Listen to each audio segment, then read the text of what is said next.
Hello and welcome to episode 2 of Using Your Brain for Success, the show that's all about helping you build a better life by using your brain the right way. I'm Liam Naden and I'm glad you're here.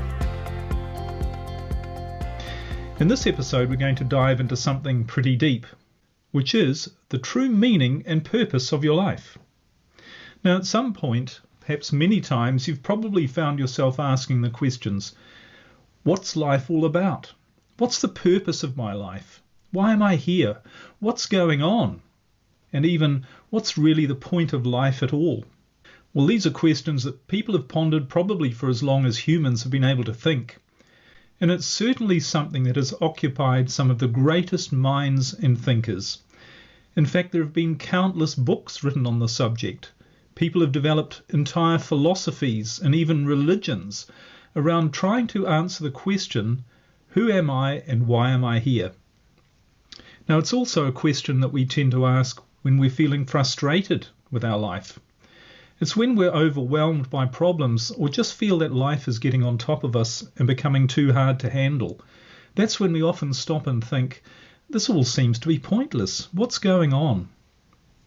Well, if you've ever wondered about the meaning of or purpose of your life, you're going to find this episode very interesting, because what I'm going to share with you will help you see clearly what the purpose and meaning of your life really is. And if you haven't guessed it already, it has something to do with your brain. So what I'm going to share with you is from a perspective you might not have thought of before, but I think you're going to find that it makes a lot of sense. Okay, so let's get started. And the place to start, of course, is by asking the question, who are you and what are you? Now, trying to answer this question brings up all sorts of philosophical, spiritual, religious, and even scientific explanations, descriptions, theories, and ideas. But all of these approaches can be controversial because not everyone is necessarily going to agree with all of the ideas. And so all this really does is create debate and discussion and can make finding the answer even more confusing. So I'm not necessarily disagreeing with other points of view, but in this show I want to stick to things that we can all agree on when we look at the question of who we are and why we're here. And there is in fact something that we can all agree on when it comes to human life and experience, and that is, on a basic level, we are all biological beings. Now that might not be all that we are, but we can all agree that we all live in a physical body. We're here in a physical world. We're experiencing life, at least to some degree, on a physical level. So there must be a reason, there must be a purpose for our physical life, a reason why we have a biological, physical aspect to who we are, why we have a body. And the clue to our physical purpose is to be found in the rest of nature, because we as humans share the same characteristics as all other forms of life. So if we look at physical life, all life, including our own, what is its purpose? Well, it's simply this, and it's something that all biologists agree on, and that is the purpose of life is to experience itself and create more life. In other words, life exists simply to ensure the survival of the species by creating more life, by reproducing and ensuring that the form of life it takes continues on. So your life purpose, on a very fundamental and physical level, a biological level, is to play your part in ensuring the continuation of the human race. This means to reproduce and help others in the species to reproduce as well. I mean, Marcel Glisser put it well when he said, life is a form of material organisation that strives to perpetuate itself. And Steve Davis said, the purpose of life is life. To elaborate, the purpose of life is to produce further life. Now, this might all sound a bit flat and disappointing. After all, surely there's more to life than that, than to simply reproduce and to create more life. Surely there's more to us and our reason for being here than just the physical and biological. Well, of course, that's true, and this is where it gets exciting. There is a lot more to who you are and to the meaning of your life, but the key to understanding it is to first understand how everything works on a physical level. And of course, as you've probably thought by now, this has a lot to do with your brain. Okay, so let's dive a bit deeper into your biological purpose and see how it reveals your true and higher purpose. In other words, the reason why you are here and why you even exist. Firstly, let's just consider the implications of what reproduction and ensuring the survival of the species as a biological purpose of life, what all that actually might mean. Now, one thing I want to clear up first, which you might have been thinking, is you might be thinking, well, hang on, reproduction can't be the purpose of every human being. What about the people who don't or can't have children? What about the people who are alone or in single-sex relationships or who are past reproductive age, if you like? Does that mean their life is pointless? Well, no, of course not. And in fact, that wouldn't make sense from a biological point of view. But you don't have to have children yourself to play an important part of the survival of the species, because you contribute your resources in other ways, such as enhancing the safety and comfort of the community that you're a part of.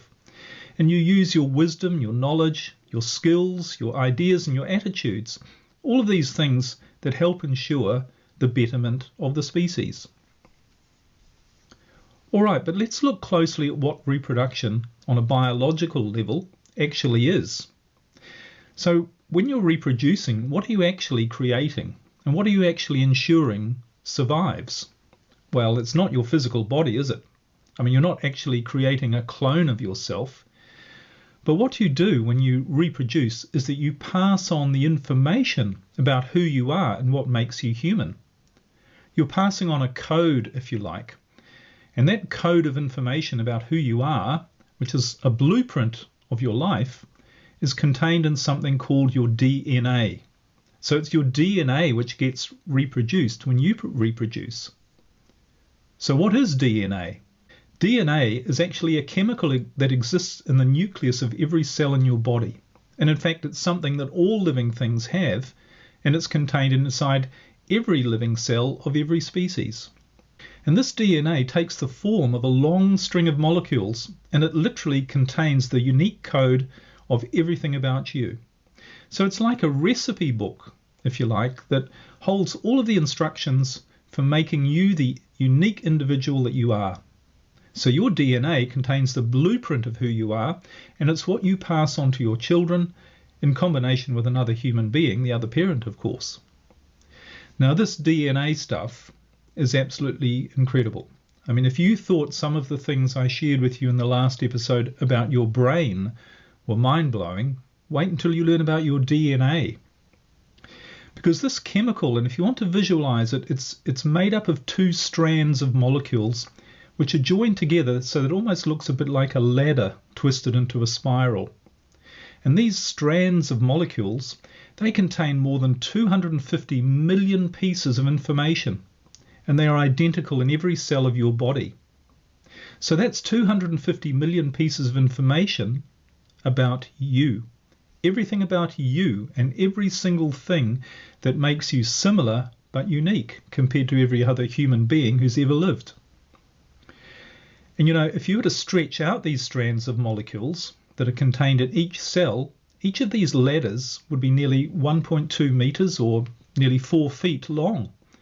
That's just in one cell. Now you multiply that by 75 trillion cells, which is about how many you have in your body, and your DNA, all of the information about you, would, if you stretched it out, would be more than 75 million kilometers or 50 million miles long. That's how much information about you and only you that you carry around inside your body. Absolutely incredible, isn't it? So all this information, it's about what makes you unique physically, but also mentally and emotionally. Things like what you like and don't like, what you're good at and what you're not good at, what makes you happy or stressed. Everything about you is stored inside your DNA. Okay, well, let's change gears here a bit and just think about this for a moment. If your biological purpose is to ensure the survival of the human species, either through passing on your own genetic information, which is in your DNA, or helping others to do that, then don't you think nature would have set things up for you to be able to do that?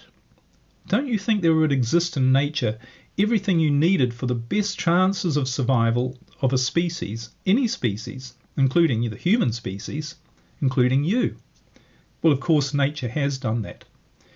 In fact, nature's provided you, along with everyone else, the most powerful tool to make sure that you have the best chances for surviving and ensuring survival of the species. And that tool, of course, is your brain. In fact, the real and only purpose of your brain is to make sure you complete your biological purpose, which is not only to stay alive, but to have all the conditions necessary for you to be able to create more life. Now that makes sense, doesn't it? I mean, if the whole point of you being here from a biological perspective is to survive and reproduce, then surely there must be tools that have been developed or designed for you to be able to do that. And yes, that tool is your brain. But here's the most important thing to realize, and it's just think about this. What gives you the best chance to survive, reproduce, and ensure the survival of others? The best chance? Well, your best chance of surviving and reproducing and ensuring the survival of others comes when you're at your best. Because when you're at your best, you survive and thrive. It's also sometimes called the survival of the fittest. And what does being at your best really mean from a biological perspective? Well, it means you being your strongest, your healthiest, and also your happiest. Because the stronger you are, the better you're able to fight off threats and attackers from a biological point of view. You can build shelters. You can hunt for and gather food. And of course, we're talking here at a sort of a primitive, basic level, but the principles are very true.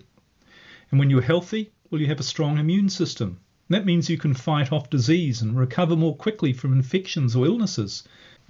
You're less likely to be injured, and you recover faster from any injury.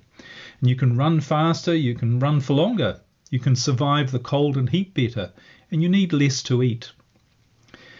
And being the best you can also means, and we often forget this, it also means being your happiest.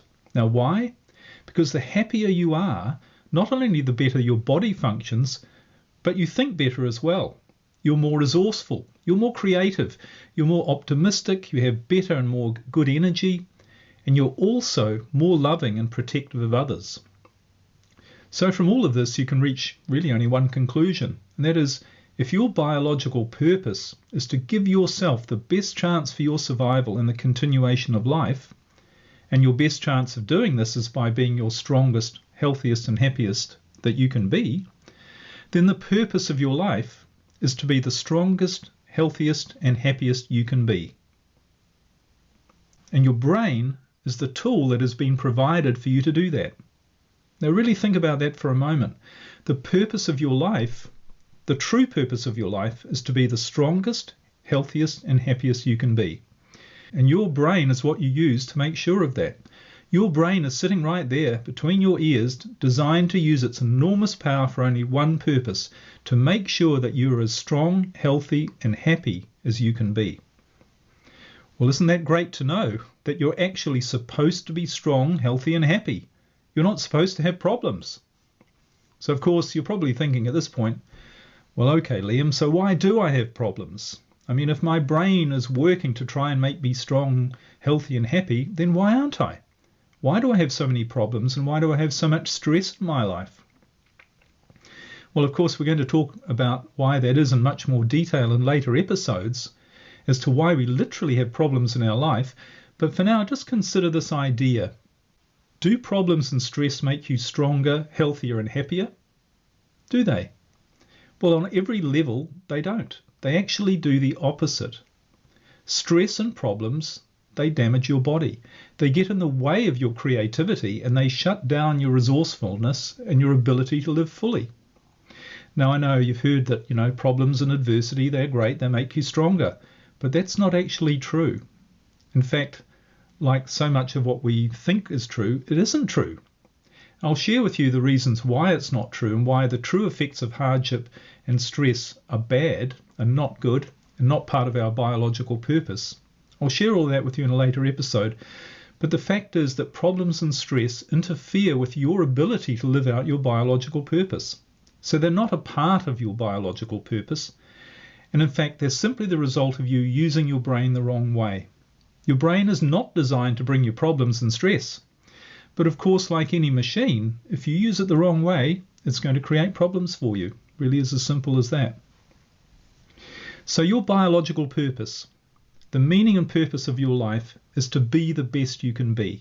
Your strongest, your healthiest, your most resourceful, your happiest, so that you have the greatest chance to survive and create more life. And you do that with the assistance of your brain. Now, I know I've thrown a lot at you in this episode, a lot to think about. But don't worry, the more you learn about who you are and what your brain is and its role in your life, the clearer things are going to get. And the more fulfilling and exciting your life becomes. The better your life flows, and everything just gets better. We'll be covering this in more depth in later episodes. But for now, if you can, just stop what you're doing and become aware of this moment.